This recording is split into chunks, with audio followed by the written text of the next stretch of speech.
You can ignore the West Bank and Gaza for days and days and months and even years. Then suddenly something like this happens and people remember, oh, yes, this is occupied territory. That was the voice of Geraldo Rivera.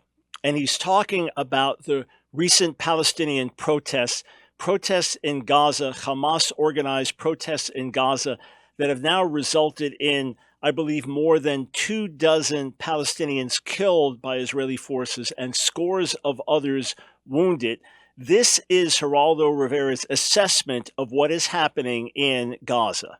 Gaza is the world's largest concentration camp. We have to recognize that this violence is something that could happen every day in Gaza. There are almost 2 million Palestinians. They're stuffed in an area 25 miles long by 5 miles wide.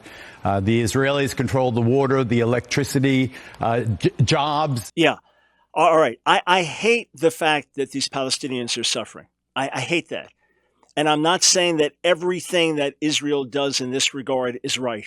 But let's put this in context. This is not a concentration camp.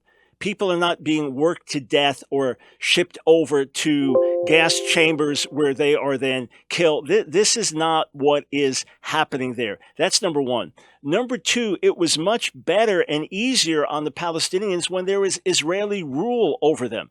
Their life conditions, their standard of living, everything was better. And by the way, the large numbers, a big reason for that is because of a high birth rate. It's not that Israel squeezed them into that area, but this is what happens when you vote Hamas into your leadership. Israel gave over the Gaza Strip to the Palestinians for self-governance. What do? They then voted for Hamas. Look at this picture. Look at this flag that's being displayed by Hamas. And when you look at this image, I mean, there is the Nazi symbol right there, the swastika right in the midst of the flag. Hamas wants to annihilate and wipe out the Jewish people living in the land of Israel. They say they do not have the right to be there.